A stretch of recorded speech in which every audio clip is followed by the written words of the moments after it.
Assalamualaikum warahmatullahi wabarakatuh. Apa kabar? Kembali berjumpa dengan saya Hersy Bunarif dari Forum News Network. Indonesian Corruption Watch melansir data dinasti politik semakin merajalela di Indonesia. Dalam pilkada serentak tahun 2024 ini, data yang dikumpulkan oleh ICW menunjukkan bahwa 25,8%.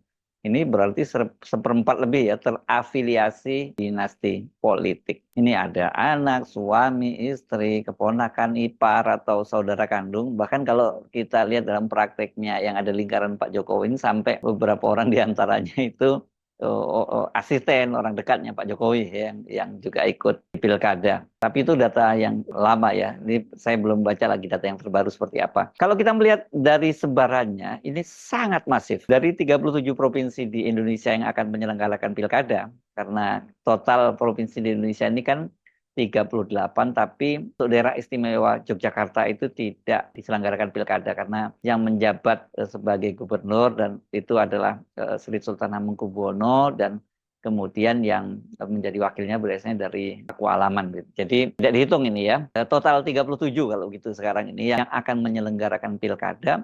33 diantaranya itu kandidatnya yang terafiliasi dengan dinasti politik. Perlu dicatat ya, kalau toh tadi disebutkan bahwa dari 37 provinsi itu 33 diantaranya itu terafiliasi dengan politik dinasti, berarti hanya 4 saja yang tidak terafiliasi. Dan ini kalau tidak salah dari 4 itu kan semuanya di provinsi Pemekaran di Papua ya.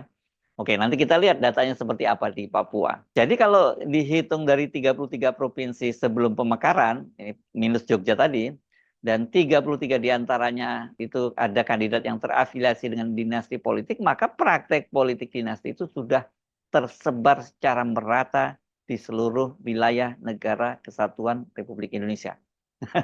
Ya gitu. Nah, yang menarik ini justru kalau saya mengamati komentar dari para netizen. Karena mereka ini kan kemudian mengait-kaitkan dengan politik dinasti keluarga Mulyono atau keluarga Pak Jokowi.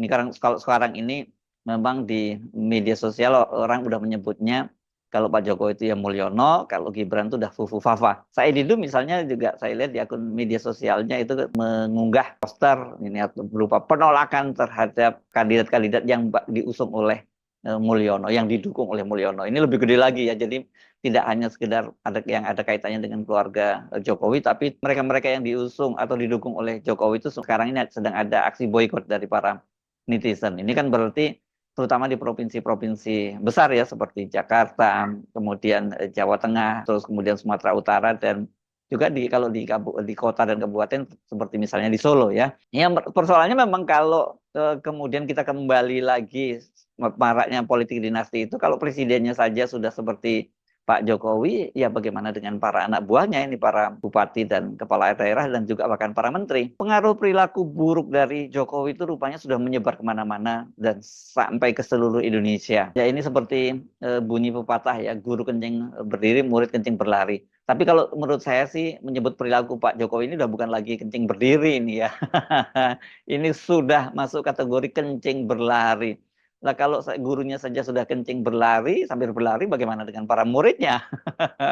Indonesian Corruption Watch kemarin melansir data-data ini dan disampaikan oleh seorang penelitinya yakni Yasar Aulia yang dia menyatakan bahwa angka 26,8% itu diperoleh karena dari total 582 individu atau kepala daerah dan calon wakil kepala daerah yang berlaga pada pilkada serentak kali ini, 156 orang diantaranya terindikasi terafiliasi dengan dinasti politik. Jika dirinci datanya seperti ini, yang terafiliasi dengan dinasti politik itu 100 calon kepala daerah dan 56 calon wakil kepala daerah. Para kandidat ini umumnya terafiliasi karena ikatan darah atau ikatan pernikahan dengan berbagai variasi di tiap provinsi. Ini keterangannya disampaikan keterangan tertulis ya oleh Yaser. Berdasarkan penelitian dari Indonesian Corruption Watch, pola dinasti politik yang paling banyak yaitu melalui hubungan orang tua anak sebanyak 70 kandidat. Setelahnya itu ada pola dinasti melalui hubungan suami istri sebanyak 40 kandidat, adik kakak sebanyak 34 kandidat, saudara ini keponakan, sepupu, ipar sebanyak 8 kandidat, dan pola dinasti mertua menantu sebanyak 4 kandidat. Dari total 37 provinsi yang ditelusuri oleh ICW, hanya provinsi Papua Barat, Papua Tengah, dan Papua Selatan yang tidak ditemukan memiliki afiliasi dinasti politik. Nah, ini menarik, berarti ada provinsi baru di Papua yang sudah juga diikuti oleh dinasti politik, karena ini kan provinsi Papua Barat dan provinsi Papua ini provinsi yang lama ya. Pemekaran ini baru Papua Tengah dan Papua Selatan. Jadi Papua Pegunungan dan sebagainya sudah ada politik dinasti ya. Dan juga ada satu lagi apa ya? Papua Barat Daya dong berarti ya. Nah, ini data-datanya menarik. 5 provinsi dengan dinasti politik terbanyak itu adalah Nusa Tenggara Barat.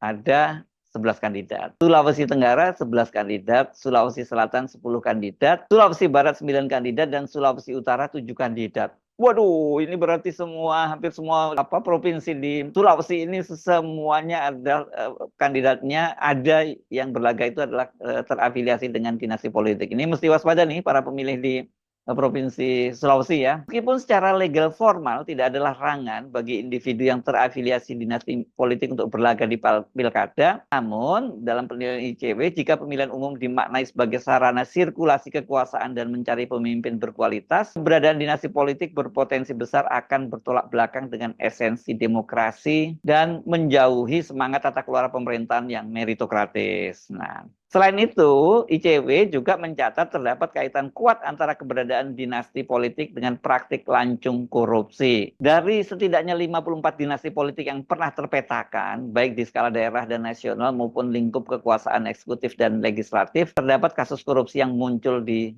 wilayah tersebut. Ini memang diperluas ini kalau soal dinasti politik ini tidak hanya di kepala daerah, tapi di DPR itu yang paling banyak.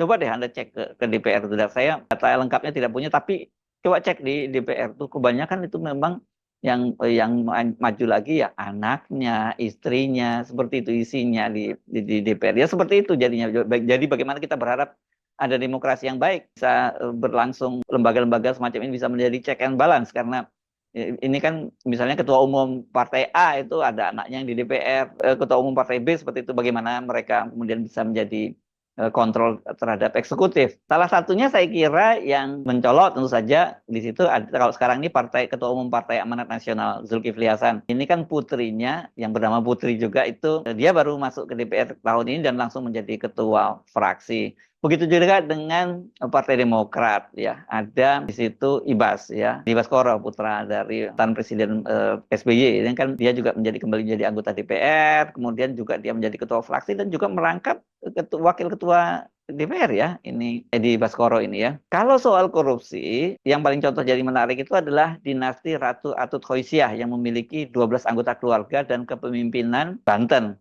Dan ini memang menarik ini, Atut ini adik-adiknya itu ada yang ketua DPRD, ada yang bupati, kemudian anaknya juga begitu, anaknya malah sempat menjadi wakil gubernur ya. Ini dalam kasus korupsi misalnya Ratu Atut Khoisyah dan adiknya itu Tubagus Wardana itu kan menjadi terpidana dalam korupsi alat kesehatan ini di Tangerang Selatan. Dan waktu itu Tangerang Selatan itu yang menjabat sebagai bupatinya, Tangerang Selatan itu wali kota atau bupati ya, itu adalah Tubagus Wardana nih ya. Nah, Tubagus Wawan ini dia adalah suami Airin Rahmidiani ya namanya ya. Oh, ini tepatnya wali kota Tangerang Selatan yang sekarang ini maju menjadi calon gubernur untuk di Banten. Nah, ini dia yang di Banten ini yang harus dicatat juga. Kemudian pada dinasti Kutai Kartanegara, ini di Kalimantan Timur, ini Saukani Hasan Rais dan anaknya Rita Widyasari. Ini kan sama-sama pernah menjadi bupati di Kutai Kartanegara dan sama-sama terseret dalam kasus korupsi. Contoh lain itu pada dinasti di Klaten. Ini pasangan suami istri Haryanto Wibowo dan Sri Hartini menjadi terpidana korupsi dan suap promosi jabatan pegawai negeri sipil atau PNS.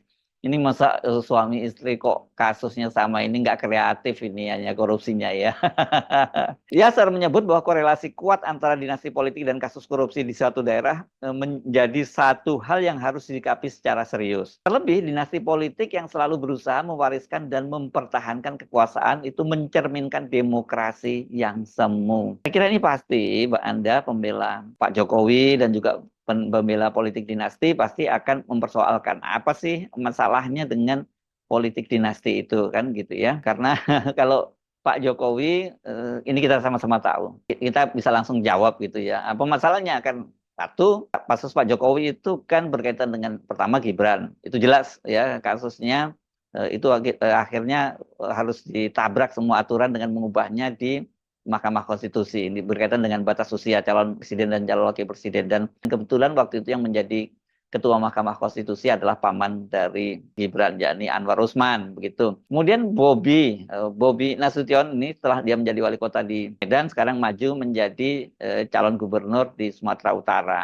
Dan pengaruh Jokowi yang masih sangat kuat di aparatur penegak hukum, di ASN itu kemudian seperti dikatakan oleh PDIP itu dicurigai itu mereka melakukan abuse of power, menyalahgunakan kekuasaannya. Dan sebelumnya sesungguhnya Pak Jokowi itu inginnya agar putra bungsunya yang sekarang menjadi Ketua Umum Partai Solidaritas Indonesia, Kaisang Pangarep itu juga maju. Tadinya kalau nggak di Jakarta, di Jawa Tengah. Bahkan ini sudah mengurus surat persyaratan ya untuk maju menjadi calon kepala daerah, tapi tiba-tiba kemudian batal. Nah, di Jawa Tengah akhirnya yang dipasang mendampingi Lutfi itu Tat Yasin, bukan Kaisang. Ada juga sebelumnya, seprinya Ibu Iriana, bekas ajudannya Pak Jokowi, dan sebagainya. Saya nggak mengikuti perkembangan lebih lanjut, apakah mereka akhirnya dapat perahu untuk maju atau tidak. Nah, ini sekali lagi, ini pasti bagi Anda yang membela Pak Jokowi akan mempertanyakan, kan bukan hanya di Indonesia, ya, ini soal politik dinasti ini. Praktek itu juga lazim, bahkan di negara demokrasi